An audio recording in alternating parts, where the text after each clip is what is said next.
안녕하십니까. 반갑습니다. 지난번에는 이제 제 한국 삶에 대한 얘기를 많이 했었는데요.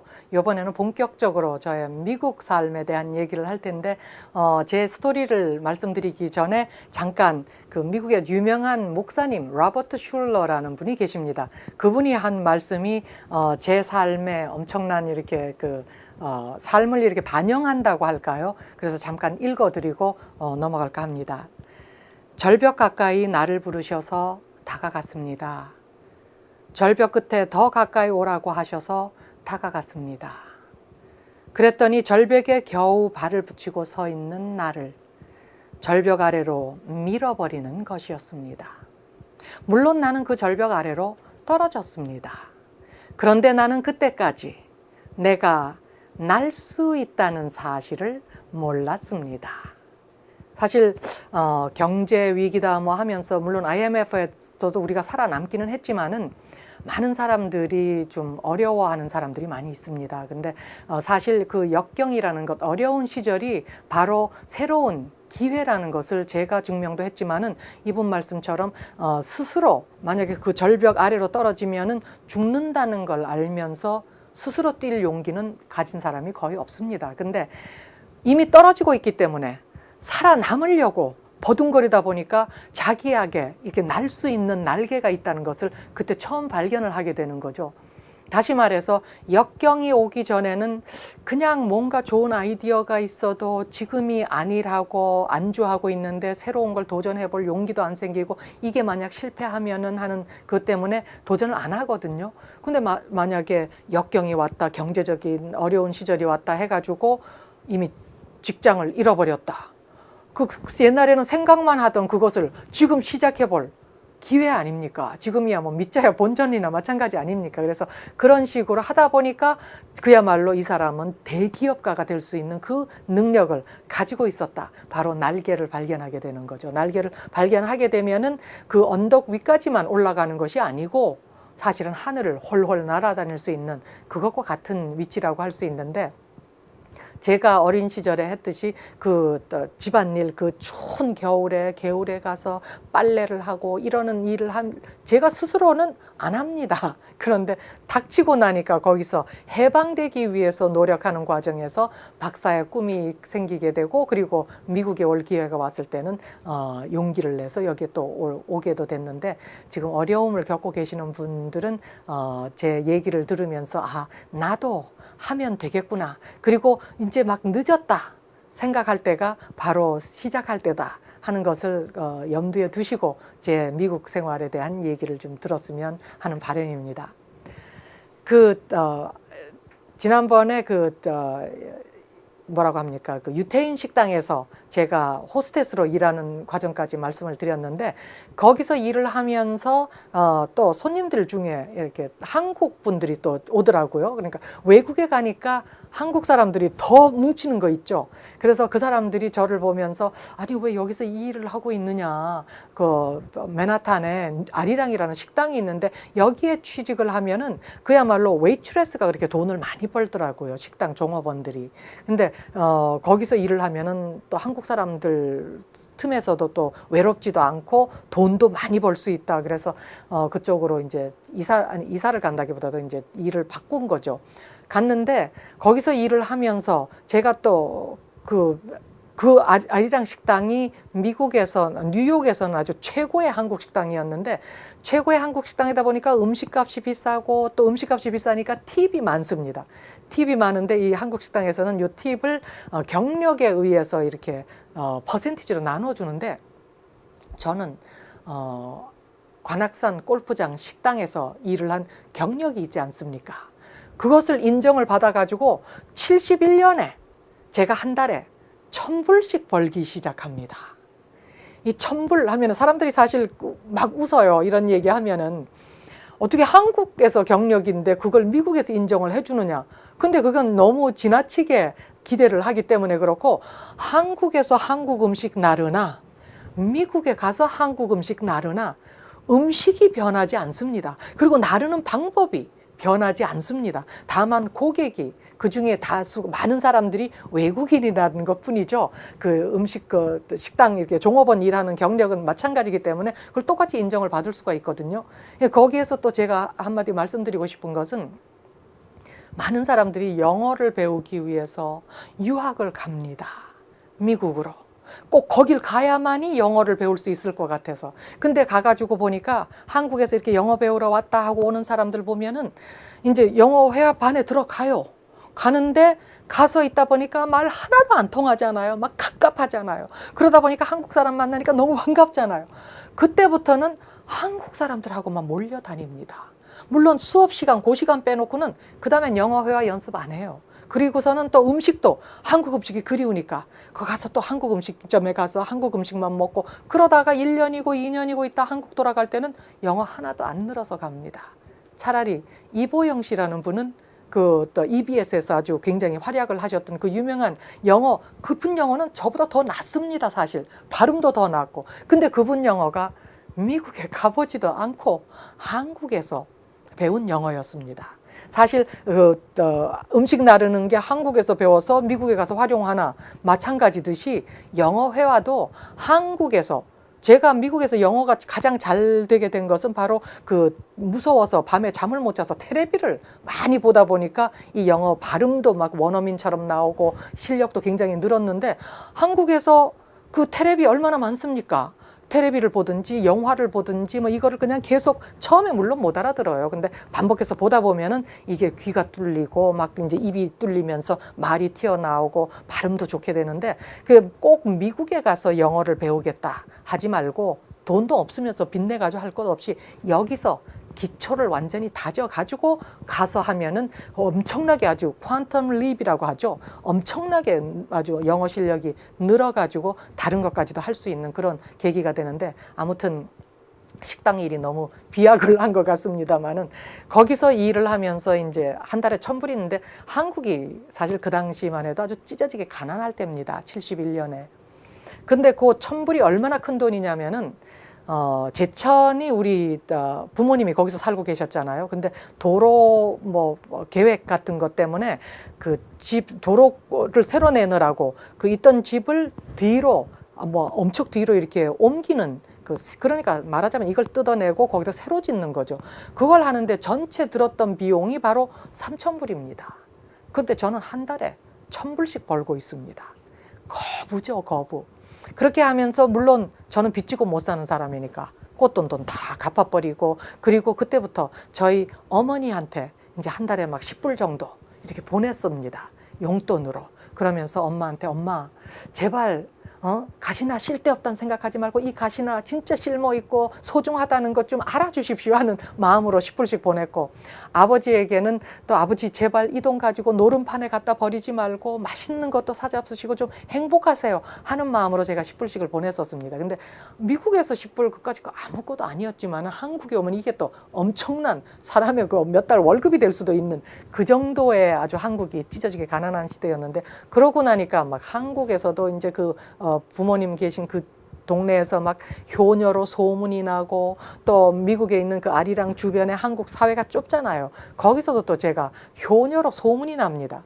거부에다가 빚도 없고 효녀로 소문이 나고, 그리고 그때 그 용돈을 주니까 또 좋은 점이 하나 있더라고요. 나중에 저희 딸을 제가 키우면서 초등학교부터 고등학교까지 공립만 보냈습니다. 미국의 공립은 한국 공립보다 훨씬 쌉니다. 사교육비가 별로 안 드니까. 그런데다가 또 미국에는 똑똑한 애들은 지가 벌어서 대학을 갑니다. 우리 딸은 처음에 하버드 지원했다가 떨어졌습니다, 사실. 그러고 조지타운이라는 데를 갔는데, 워싱턴 DC에 있는 조지타운이 바로 그 클린턴 대통령이 졸업한 학교죠. 물론 조지타운도 굉장히 좋은 학교입니다만은 하버드가 조금 더 낫습니다. 왜냐하면 하버드에는 이 서진규가 졸업을 했기 때문에. 근데 아무튼 그 하버드를 이제 2년 동안 조지타운 다니다가 2년 후에 제가 군 20년을 접고 하버드로 박사학위로 돌아가니까 용기를 내서 16대 1의 17대 1 전학 비율, 경쟁 비율을 뚫고 하버드로 이제 전학을 오게 됐는데, 그렇게 하면서 이 아이가 4년을 ROTC를 합니다. 학비를 벌기 위해서. 근데 한국의 피를 가지신 분들은 진짜 자긍심 가져도 됩니다. 한국 사람들은 이렇게 경쟁심이 세요. 외국에 가가지고도 뭐 경쟁 안 해도 되는데, 1등 안 해도 되는데, 기회가 되면 꼭 1등을 하려고 하는 습성이 있습니다. 저희 딸도 미국에서 태어났지만은 한국 피거든요. ROTC를 하는데 3급으로 갔습니다. 3급으로 가니까 그 당시에 95년이었는데 학비와 또 그 기숙사비 뭐 이런 걸 다 합치니까 한 1년에 한 4만 불 가량이 들었습니다. 근데 요즘은 한 6만 불이 든다고 하더라고요. 근데 4만 불 가량이 드는데 ROTC를 하면서 3급으로 들어가니까 ROTC에서 1년에 7천 불을 내주더라고요. 근데 얘는 1등을 해야 되겠다는 그 마음에 막 최선을 다합니다. 그렇게 하더니 결국 1등이 돼버리더라고요. 1등이 되면서 그때부터는 이제 4년 연속 얘가 1등을 합니다. 1등을 하는데 한국에는 ROTC에 여자가 없어요. 근데 미국에는 10%가 여자입니다. 근데 동양 여자는 굉장히 드물죠, 사실. 그런 과정에서 얘가 1등을 해버립니다. 1등을 하니까 참 자기가 맡은 자리에서 최선을 다하면 뜻밖의 보상이 있다는 것을 얘가 증명을 합니다. 1등을 하고 나니까 ROTC에서 얘를 3급에서 1급으로 올려줍니다. 1급으로 올려주니까 뭐가 좋으냐면은 7,000불 주던 것을 23,000불로 올려줍니다. 1년에. 뭐 자기 생활비와 학비의 반 이상을 이미 ROTC가 대주고 있었습니다. 그렇게 되고 또 이 아이들은 미국에서 아이들은 이제 아르바이트를 많이 해요, 대학생들이. 그래서 우리 딸은 여름 동안에는 뭐 식당에서 웨이트레스도 하고 또 평소에는 이제 그 기숙사에 그 아이디 카드 검사를 하지 않습니까? 사람 오면은 아이디 카드 검사하고 자기 숙제 이제 공부 거기서 하다가 누가 오면 검사하고 그런 일을 하고 주말에는 또 이제 치과에 가가지고 치과 서류 정리해주고 이런 일을 하면서 그 조지타운을 다니고 그 다음에 하버드를 다니는데 또 성적이 괜찮습니다. 아까 말씀드렸잖아요.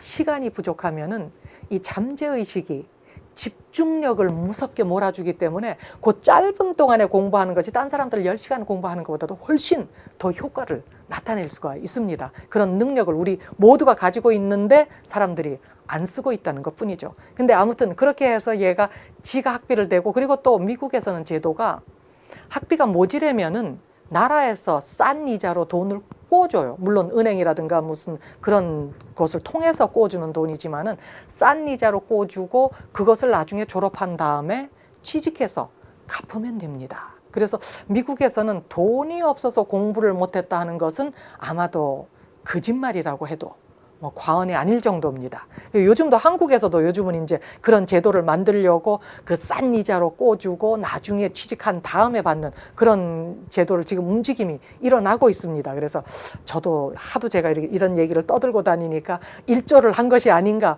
괜히 혼자 만족도 하고 있습니다만은 아무튼 그런 식으로 해서 얘가 대학을 졸업을 했거든요. 근데 얘는 또 경쟁심이 심한데 엄마하고도 또 경쟁을 해요. 근데 엄마가 젊은 시절에 우리 그 부모님한테 매달 막 10불씩이고 이렇게 용돈을 보냈다. 자기도 엄마한테 용돈을 드려야 되겠다. 그래가지고 몇 년 전부터 얘가 매달 저한테 1,000불씩 용돈 보내주고 있습니다. 얼마나 신나는 일입니까? 그리고 제가 이렇게 막 떠들고 돌아다니는 이유는 인간이니까 언제 스톱할지 모르니까 이렇게 세상이 다 알고 있는데 지가 감히 이 용돈을 자르겠느냐.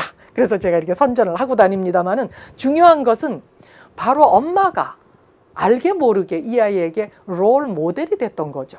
여러분들도 나중에 자식들한테 대우받고 싶으면은 부모님한테 잘 하세요. 그리고 용돈도 좀 드리고 그러면은 나중에 얘네들이 보고 배워서 또 부모님 잘 모시고 또 용돈도 드릴 겁니다. 근데 아무튼 저희들이 그것을 증명을 했는데요. 그때 그렇게 하면서 용돈도 드리고 막 효녀로 소문이 나고 아주 신나는 날이죠. 그리고 그 이듬해 그 꿈에도 그리듯 내가 가발 공장 다니면서 나에게도 공부할 기회를 주십시오. 그 울부짖던 공부할 기회 왔지 않습니까? 그 이듬해 제가 미국 유학생이 됩니다. 대학생이 됩니다. 대학생에 대해서 학교에 가보니까 사실 그 당시에는 유학생 하면은 아주 부잣집 아니면은 권력이 있는 집안 자식들 아니면은 정말 우수한 학생들, 얘네들만이 유학을 가든, 유학 갔다 그러면 이 사람들은 막 영웅 대접을 받습니다. 그런 사람들인데, 제가 유학 가서 이제 공부를 학교에 가서 보니까 그런 사람들과 제가 나란히 앉아서 공부를 합니다. 사실 저는 그때 이미 성공했다 이런 생각까지도 했는데, 같이 공부를 하면서 보니까 또 제가 이들보다도 더 유리한 것이 있더라고요.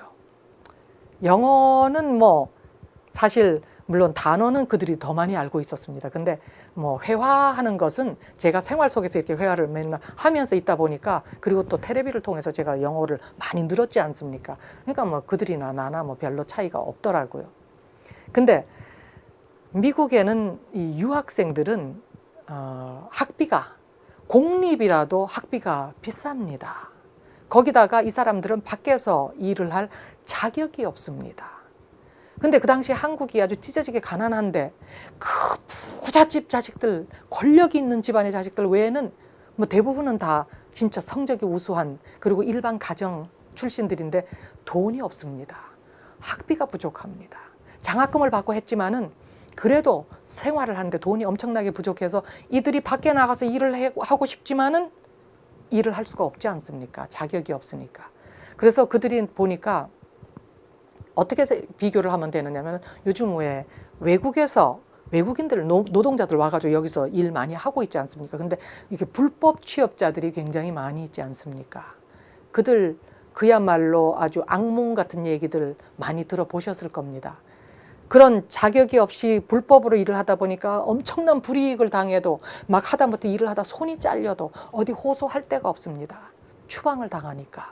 그 악질 그 고용주들, 이런 사람들 많이 있지 않습니까?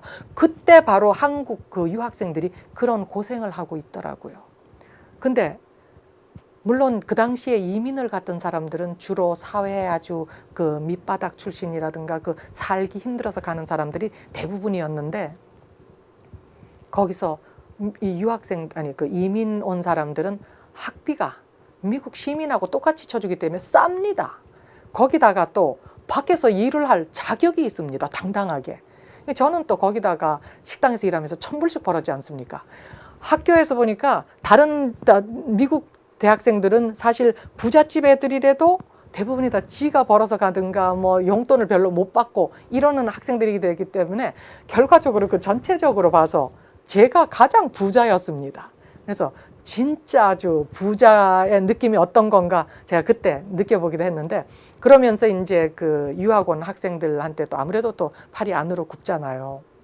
그리고 또 좀 더 뭐라고 할까요? 그 한국에서 떠날 때 그 제가 자격지심, 막 열등감 이런 게 많았기 때문에 그 사람들을 도와주면서 그 자격지심을 이렇게 완화하는 좀 우월감을 좀 느끼기 위해서도 제가 그랬을 가능성도 있습니다. 근데 그들에게 이제 뭐 맛있는 것도 사주고 뭐 좀 돈도 좀 이렇게 주고 용돈도 주고 그랬어요. 그러다가 또 어떤 사람은 뭐 학비가 지금 집에서 안 왔다, 뭐 아니면 지금 학교에서 쫓겨나게 생겼다, 막 꼬달라 그래서 제가 또 그 거금의 학비를 꼬준 적도 있기도 있는데, 아무튼 그렇게 하면서 뭐 이제 또 공부의 비법, 6학년 때 공부의 비법 발견했잖아요. 그러니까 그게 거기다 적용을 하니까 또 그대로 맥혀가지고 학교 성적이 좋습니다. 예, 공부도 잘하죠. 그것을 일에다 적용해 놓으니까 일도 잘하죠. 또 효녀로 소문이 나 있죠. 그 당시에 한참 젊었겠다. 또 그 당시에는 이렇게 또 제가 지금 같지 않고 아주 좀 더 날씬했습니다. 또 인기도 아주 최고였습니다. 이렇게 신나게 막 그 당시에는 그 외교관들하고 결혼하면은 뭐 최고 인기였는데, 최고 성공이었는데, 막 외교관한테서 그게 들어오고 청혼이 들어오고 재벌 아들들한테서 청혼이 들어오는 진짜 살판나는 이런 신나는 삶이었는데, 사랑이 뭐길래 한국에서 갓 건너온 합기도 검은띠 7단 브루슬리 저리 가라였습니다.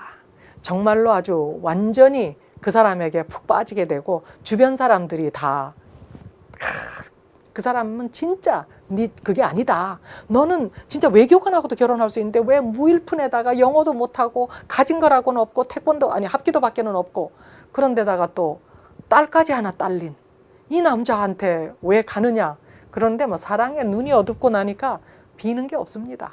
그래서 저도 그 사람과 결혼을 해버리고 그 이듬해 저희 붕어빵 같은 딸이 태어납니다. 우리 딸이 언제까지 저한테 매달 1,000불을 줄지는 미지수입니다. 그러나 그 딸을 봐서는 진짜 제가 투자를 잘했던 것 같습니다. 근데 사랑이라는 것, 제가 이제 첫사랑한테서는 버림을 받았기 때문에 그 사랑이 그렇게 한 1, 2년 지나면서 이렇게 식을 줄은 몰랐습니다. 근데 사랑이라는 거 살다 보니까 식더라고요. 웨딩 21이라는 잡지가 있습니다, 한국에. 거기서 저한테 인터뷰를 왔더라고요. 그래서 아니, 저는 결혼에는 실패를 한 사람인데 왜 저한테 인터뷰를 합니까? 이거는 결혼할 사람들이 참고를 하기 위해서 보는 잡지인데요. 그랬더니 그 사람들이 어떻게 하면은 실패를 안 할 수 있을지 그걸 좀 가르쳐 달라고. 그래서 저를 인터뷰를 했는데 그때 했던 말이 있습니다. 사랑에 눈이 어둡고 나면은 좋은 것만 보입니다. 그 사람에게 단점이 분명히 있는데 그 단점 하나도 안 보여요. 그러니까 그냥 그 장점만 보고 결혼했다가 이게 식으면서 단점이 나타나기 시작합니다. 그러니까 주변에서 왜 말리는 사람들 있죠? 극구 말리는 사람들. 그 사람들 사실은 이 사람들은 눈이 장림이 안 돼 있기 때문에 진짜 있는 그대로를 보는 겁니다. 그러니까 그 사람들 말 무조건 무시하지 말고 참고하고, 그리고 막 사랑이 뜨거울 때 막 그냥 그 마음으로 결혼해버리지 말고 조금 기다려 봐서 그래도 진짜 이 사람이면은 내가 평생을 바칠 사람이다, 평생을 행복할 사람이다 결정됐을 때, 확신할 때 그때 결혼하라는 제가 그런 조언을 해주기도 했었습니다. 근데 아무튼 그때 그렇게 결혼을 했는데 뭐 이미 예언을 한 것 같습니다. 결혼을 하고 나서 한 몇 년이 지나고 몇 년도 지나기 전입니다, 벌써. 근데 이 사람은 마누라는 남편에게 절대로 복종을 해야 된다. 그리고 마누라는 1년에 한 서너 번은 두들겨 맞아야지 제자리를 안다.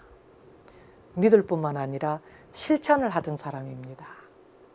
사실 이 대단한 꿈을 가진 이 서진규 많이 두들겨 맞았습니다.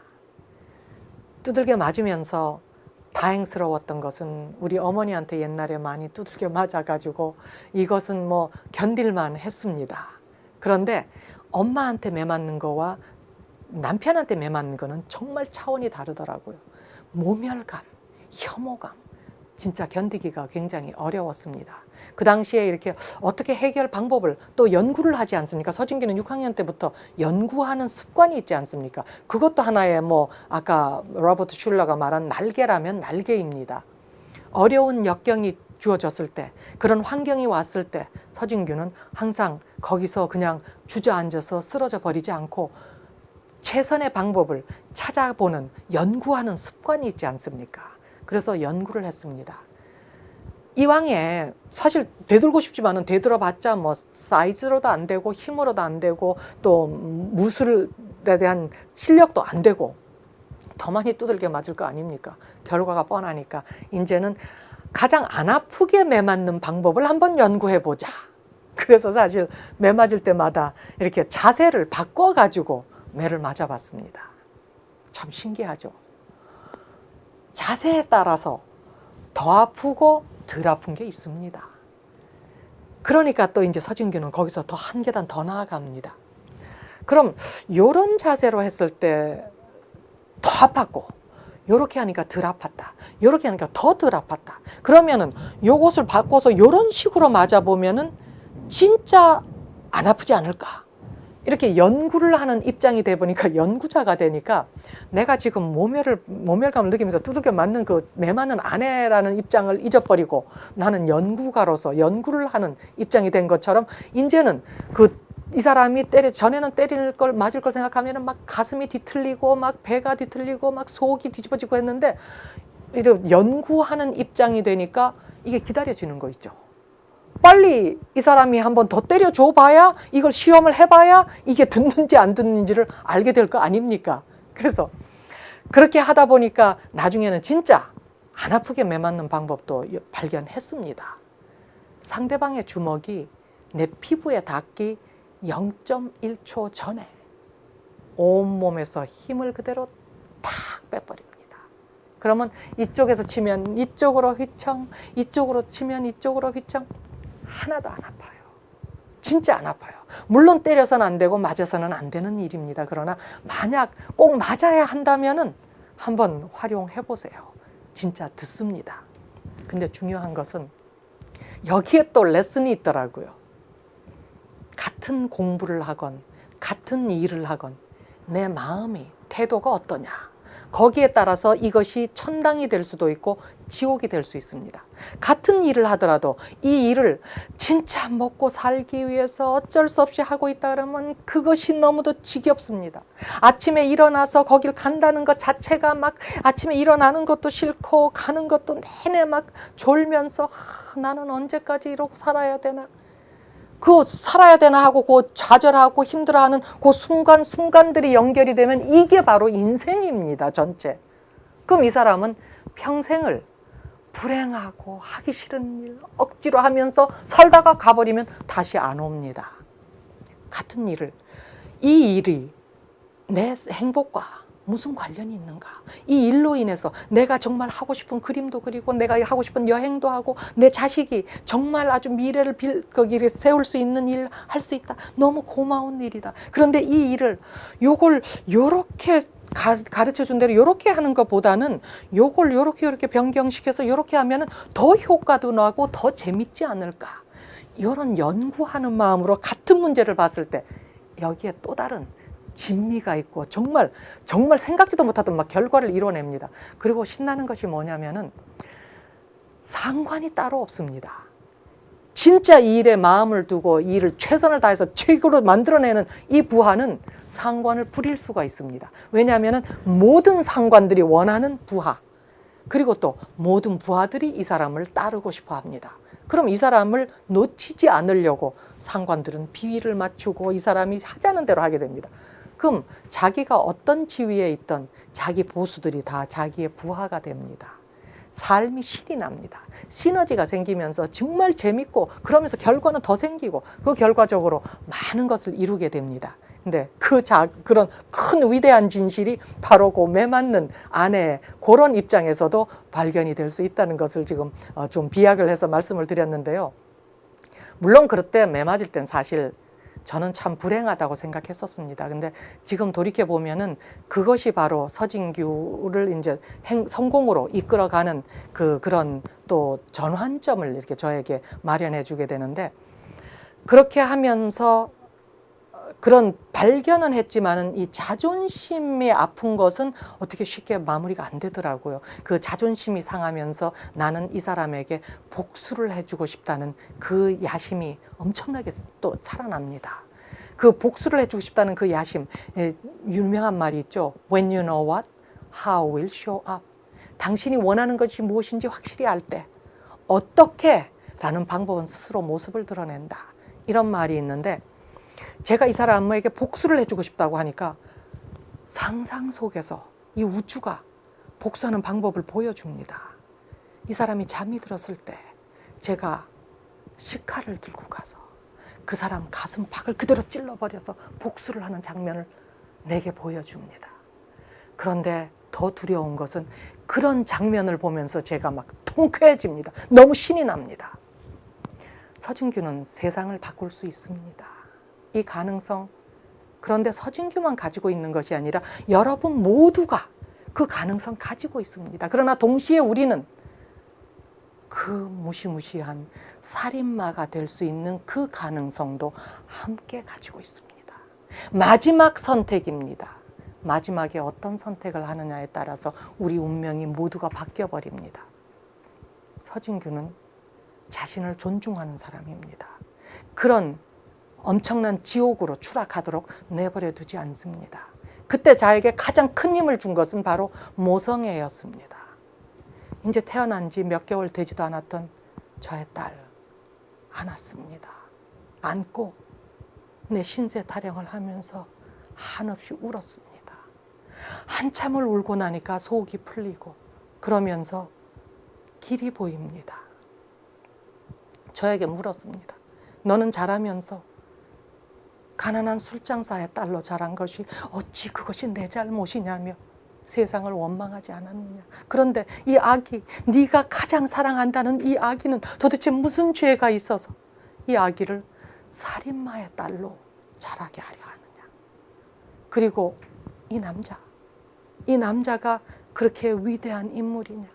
이 남자, 이 사람에게 복수하기 위해서 이 아기, 네가 사랑하는 아기의 미래를 모두 망가뜨려버리고 너의 미래, 그리고 네가 구해주려 했던 그 수많은 사람들의 미래까지도 완전히 망가뜨려버릴 정도로. 그리고 네가 그렇게 가엾게 생각하고 사랑한다는 아버지, 그 가엾은 아버지의 가슴을 갈기갈기 찢어버릴 정도로, 맞바꿀 정도로 그렇게 위대한 사람이냐? 아니지 않느냐. 살인마가 되지 않기 위해서 저를 데려간 곳이 바로 미군이었습니다. 우리가 살아가다 보면은 수많은 문제에 부딪힙니다. 이 말은 제가 하버드에서 아이들을 가르칠 때 한 말입니다. 그러나 어떤 문제이든지 해답은 하나가 아니다. 또한 지금까지 우리가 알고 있던 최고의 해답, 최선의 해답, 이것도 같은 문제를 창의력과 혁신적인 생각, 그리고 그 limitless, 끝이 없는 상상의 세계, 이 상상력을 포함을 해서 같은 문제를 다시 보면은 새로운 기발한 해답을 찾을 수가 있다. 바로 그 창의력과 혁신적인 생각, 이 사회 제도에 이렇게 막 굴복하지 않는 이런 혁신적인 생각이 저를 미군으로 인도를 합니다. 그것이 서진규 성공의 엄청난 중요한 전환점이 됩니다. 그런데 제가 군에 입대하기 전에 사실 해결해야 할 문제가 하나 있지 않습니까? 보병 훈련과 주특기 훈련을 끝내려면 6개월간 제가 집을 못 옵니다. 이 아기를 미국에서 6개월간 맡길 곳이 없습니다. 한국에 계시는 우리 부모님께 아기를 보내려고 마음을 먹었는데 거기까지 갔다 올 저는 돈도 시간도 없습니다. 마침 아는 사람이 LA를 통해서 한국을 간다. 저희들은 그때 시애틀에 살고 있었는데 이 아기를 LA까지 데려다 주면 자기네들이 한국에 데리고 가겠다. 약속을 했습니다. 근데 약속한 날 이틀 밤 전입니다.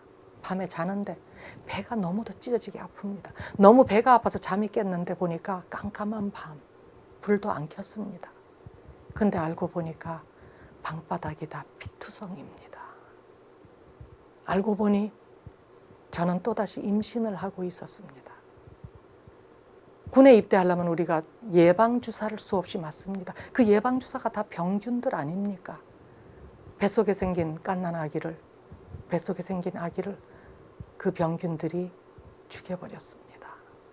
유산도 출산 버금나는 엄청난 고통을 주고 몸을 만신창이로 만들고 또 우울증을 가져다 줍니다. 우울증이 걸리니까 사람이 제정신이 아닙니다. 아기를 안고 막 울면서 이거 며칠 있으면 아기를 거기다 떨어뜨릴 생각을 하니까 너무 가슴이 아프고 막 아기를 붙들고 울면서 막 이런 생각이 떠오릅니다. 살다 보니까 이 세상 너무 힘들다. 내가 이렇게 힘든데 우리 아기가 이제부터 그 힘든 삶을 살아야 되지 않느냐.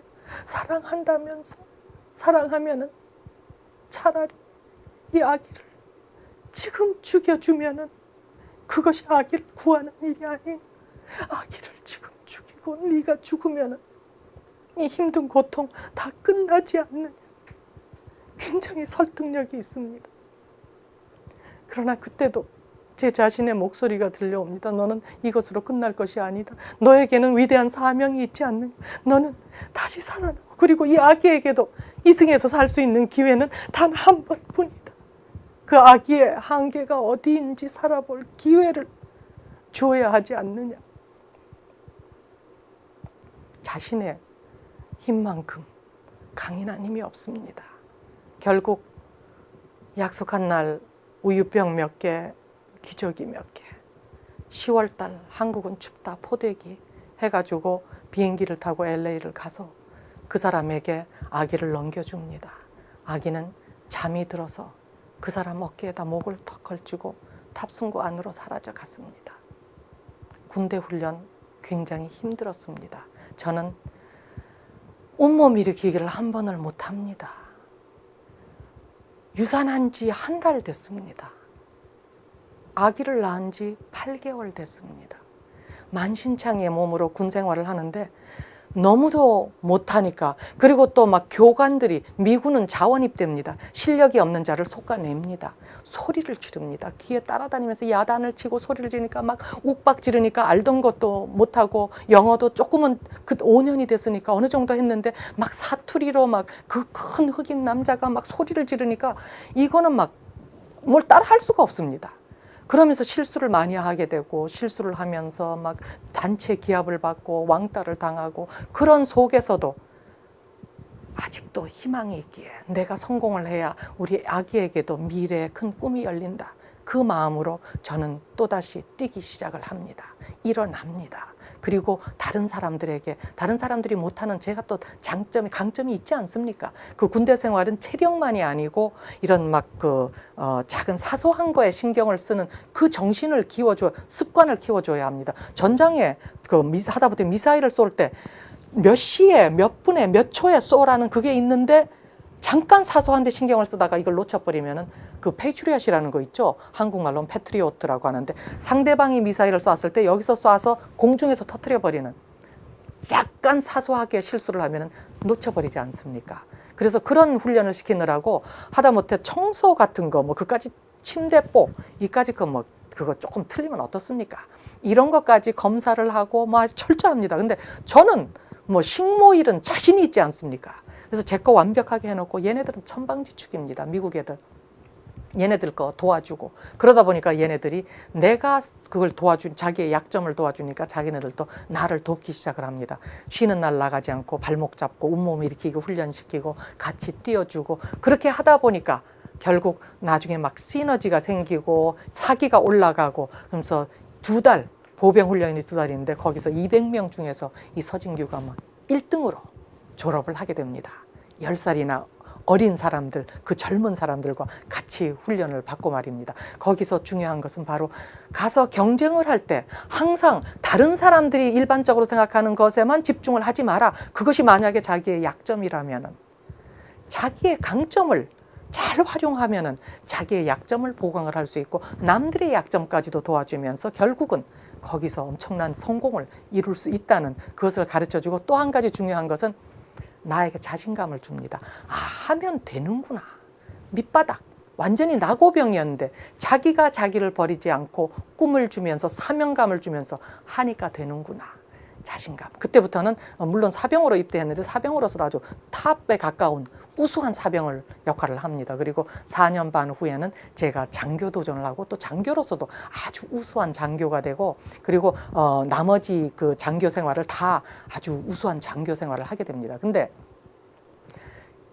미군이 또 저에게 엄청난 길을 또 열어주는 그 전환점 기회를 저에게 줍니다. 이 기회는 사실 모든 장교들에게 주어져 있지만은 그들이 그걸 활용을 안 하기 때문에, 그걸 기회로 보지 않고 활용을 안 하기 때문에 도움을 주지 않는데, 제가 그것을 활용하지 않았더라면은 제가 여기 와서 강연할 리 없습니다. 그리고 제가 이렇게 한국에서 알려지지도 않고 저로 인해서 많은 사람들이 희망을 찾고 꿈을 찾고 일어나는 그런 일 아직도 없을 것입니다. 근데 그것이 무엇이냐면은, 미군에는, 육군에 지역 전문가라는 게 있습니다. 영어로는 FAO, Foreign Area Officer라는 것입니다. 여기에 뽑히면은 그 자기가 가야 할 그 지역의 언어를 1년 동안 가르쳐 줍니다. 그리고 그 다음에는 그 대학원을 보내줍니다. 자기가 원하는 대학, 물론 합격이 돼야 됩니다. 근데 거기에 보내주고, 그 다음에는 그 나라에 데려가서 그 전국을 답사를 하면서 그 나라를 배우고 출장비 다 받아가면서 말입니다. 물론 월급 다 받아가면서요. 주변 나라까지 답사를 시킵니다. 거기다가 이제 상급 언어를 또 가르쳐 줍니다. 이렇게 4년에 걸리는 아주 신나는 프로그램. 서진규는 우수한 장교이다, 자신감이 넘치는 장교였기 때문에 제가 중대장, 아까 말씀드린 그 유류중대 중대장 했죠. 중대장이 끝나자마자 자신 있게 거기다 도전을 했습니다. 그런데 돌아온 답은 NO였습니다. 떨어졌습니다. 한국에 제가 굉장히 감사하는 것이, 한국은 그렇게 떨어진다고 해서 거기서 그대로 좌절하고 포기하는 그런 사람이 아니라는, 그리고 그 강인함을, 그리고 오뚜기에 삶을 심어줬습니다. 포기하지 않고 제가 워싱턴 DC로 갔습니다. 가서 담당자에게 여쭤봤습니다. 왜 안 됩니까? 물론 외유를 살려가면서 말입니다. 그 사람 말이 이 지역 전문가로 여자를 뽑아본 적이 없습니다. 아니 여기는 미군 아닙니까? 미군은 평등사회인데 왜 여자가 안 됩니까? 그랬더니 미군은 평등사회입니다. 그런데 당신이 가서 미군의 대표로 협상을 해야 할 그 상대는 남존여비 사상에 푹 젖어 있는 한국 남자들과 일본 남자들입니다.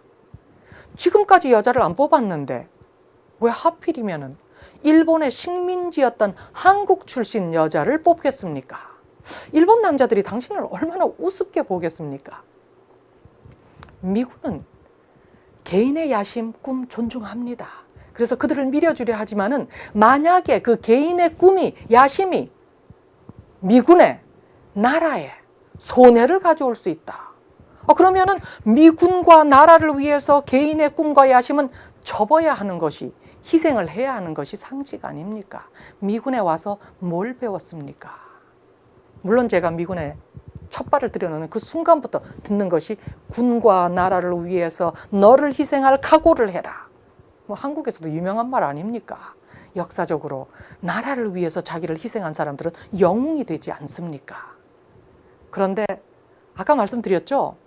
어떤 문제이든지 해답은 하나가 아니다. 그리고 최선의 해답은 창의력과 혁신적인 생각을 가지고 같은 문제를 봤을 때 그보다 나은 해답을 찾을 수 있다. 제가 이렇게 말씀을 드렸습니다. 당신은 하나는 알고 둘은 모르는 것 같습니다. 만약에 말입니다. 영국에서 태처 수상이 한국에 왔다, 일본에 왔다. 그러면 당신은 한국의 대통령이, 일본의 수상이 그 여자를 보고 당신 여자니까 같이 일할 수 없어. 그렇게 그 여자를 무시할 것 같습니까? 당신은 한국 남자들이, 일본 남자들이 그렇게 바보 멍텅구리인 줄 아십니까? 그들에게도 꿈이라는 게 있습니다. 야심이라는 게 있습니다. 가족이 있습니다. 그리고 그들에게도 애국심이라는 것이 있습니다. 내 나라를 위해서 이 협상이 절대로 필요하다는데 그까지 상대가 여자면 어떻고 흑인이면 어떻습니까? 그게 걸려서 일을 못하겠다면 그 사람은 그 자리에서 물러나야지요. 그 나라가 그 사람 개인의 장난감입니까? 그리고 미군도 우습지 않습니까? 영국의 태처 수상 참 대단한 여자입니다. 그러나 한국의 대통령이, 일본의 수상이 그 여자를 대우해주고 VVIP로 이렇게 환영을 해주는 그 이유는 그 여자보다도 그 여자 뒤에서 그 여자를 밀어주고 있는 막강한 영국의 힘이라는 것입니다. 영국의 힘. 그런데 영국보다 더 대단한 미국이 왜 두려워하십니까? 해보셨습니까? 미국이 해야 할 것은 더도 말고 덜도 말고 남자 장교들 밀어주듯이 똑같이만 밀어주십시오. 그리고 한번 해보시지요. 하루 걸렸습니다. 그 대단한 미군이 결정을 번복했습니다. 서진규를 시험 케이스로 뽑았습니다. 이제는 나에게는 또 다른 사명이 생겼습니다. 내가 여기에 실패하면 그 우수한 여군 장교들 갈 길이 진짜로 막힙니다.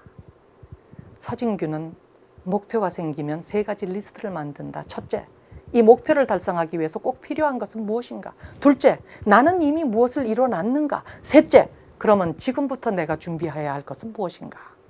한국말 자신 있습니다. 일본말 배웠습니다. 48년 됐습니다. 학교 생긴 지. 졸업하려면 읽기, 듣기, 말하기 시험을 봐야 되는데 이 3가지에 다 만점을 맞은 사람은 제가 처음이었습니다. 기록을 남겨놨습니다. 그리고 이 40이 넘은 이 여자가 이제는 하버드를 바라봅니다. 왜냐하면 하버드 하면 미국에서도 껌뻑합니다. 한국, 일본 껌껌뻑 아닙니까? 만능 열쇠입니다.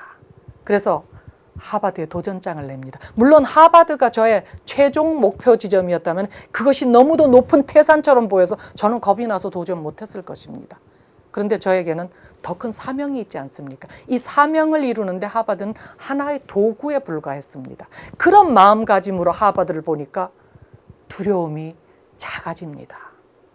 2군데 도전을 했습니다. 혹시나 싶어서. 근데 2군데 다 합격합니다. 그러나 2군데는 못 가고 한 군데는 안 갑니다. 사인을 하는데 이게 꿈이냐 생시냐. 물론 하버드, 여기도 하버드 출신이 있습니다. 이 학교에도. 제가 아주 아끼는 후배인데요. 그 하버드의 천재들이 아주 수두룩합니다. 진짜로.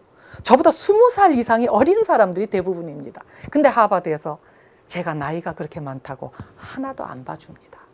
다행인 거는 제가 6학년 때 발견해낸 그 공부의 비법 도움이 됩니다. 그래서 A- 학점을 받으면서 하버드를 석사과정을 졸업을 합니다. 그리고 박사는 사실 하버드 군에서도 필요가 없고 뭐 국무장관이 되는데도 그 요구 조건은 아닙니다. 그런데도 어릴 때 하도 박사가 되겠다 했더니 이게 운명이 되었는지 하버드에 있는 동안에 박사과정에 도전을 합니다. 첫 해 떨어지고. 그러나 저는 오뚜기이기 때문에 그 다음에 다시 도전을 하고 우리 과에 뭐 한국식으로 얘기를 하면은 국제외교사과라고 해도 과언이 아닌데 거기에 32명이 천재가 지원을 했는데 거기서 딱 2명 뽑는데 그 한 명이 바로 이제는 40 중반이 된 아줌마.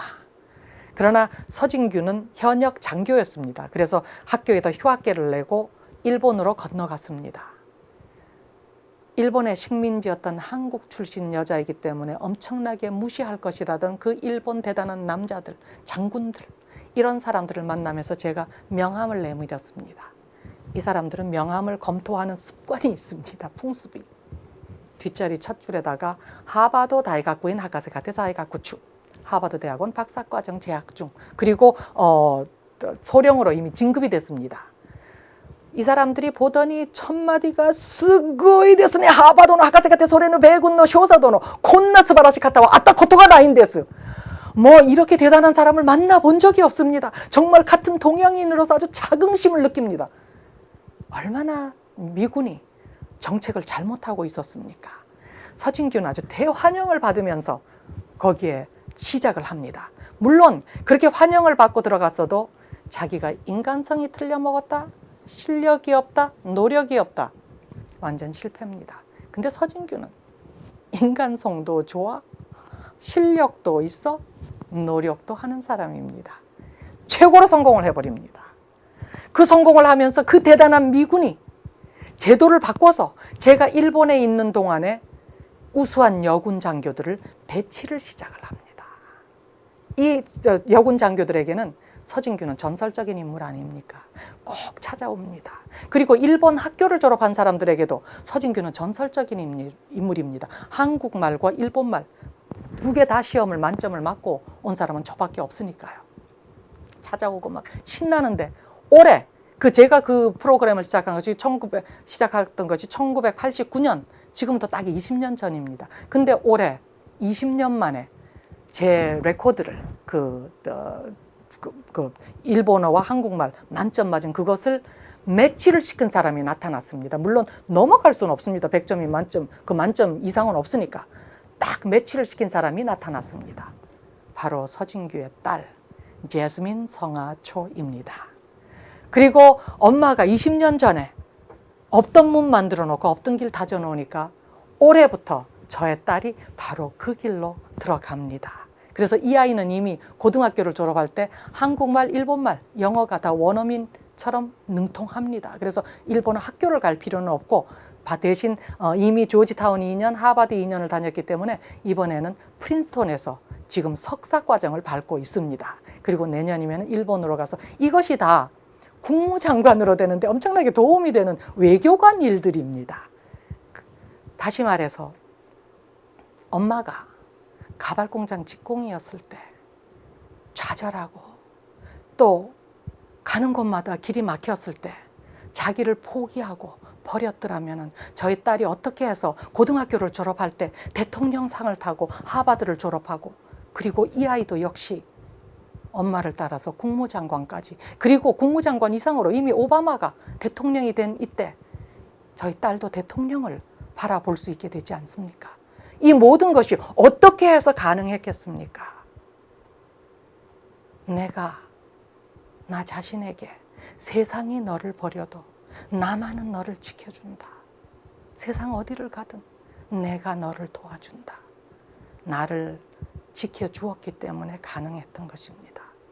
지금 나이가 조금 들어서 공부를 하고 어려운 시절에 할 수 없어서 어린 시절에 할 수 지금 하고 계시는 분들, 나는 이제 시작해서 뭘 하나.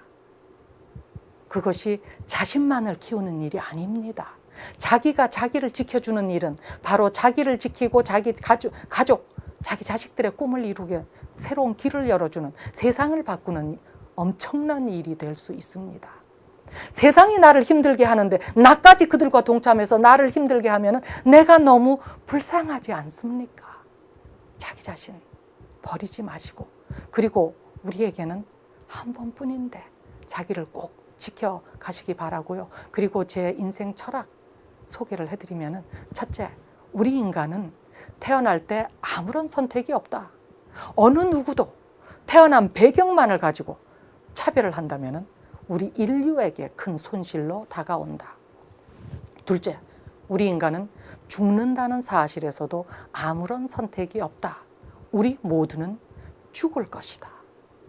그러나 먼저 왔다고 꼭 먼저 가지 않습니다. 제 남동생 셋이었습니다. 중간 아이가 어느 날 아침 다녀오겠습니다 하고 나갔는데 오지 않았습니다. 식구들이 찾아가 보니까 이 아이는 인간의 모습을 완벽하게 잃어버린 고기 덩어리로 변해 있었습니다. 한순간의 교통사고, 28이었습니다. 그때 저희 아버지도 살아 계셨었습니다. 셋째, 우리 인간은 이승에서 살 수 있는 단 한 번의 기회밖에는 주어지지 않는다. 넷째, 그러나 한 번 주어진 이 기회를 어떻게 살다 갈 것인가? 그것은 바로 내가 결정한다. 이왕에 태어난 삶입니다. 이왕에 죽을 목숨입니다. 죽음이 나를 데리러 왔을 때 안 돼요, 무서워요, 살려줘요. 아니면은 때가 되었군요. 나에게도 내 한계가 어디까지인지 시험해 볼 수 있는 이 한 번의 기회 주어졌다는 것으로도 나는 행운합니다. 멋있게 살았습니다. 갑시다. 어느 쪽을 택하든 죽음이 나를 데리러 왔을 때 나는 틀림없이 떠납니다. 죽음의 기회도 단 한 번뿐입니다. 이왕이면은 멋지게 당당하게 떠나십시오. 그러나 죽음이 나를 데려가기 전까지 나는 살아 있습니다. 이 삶의 기회도 단 한 번뿐입니다. 다시는 오지 않는 바로 기회입니다. 이왕이면은 멋지게 보람 있게 살다 가시기 바랍니다. 만나서 반갑습니다. 감사합니다.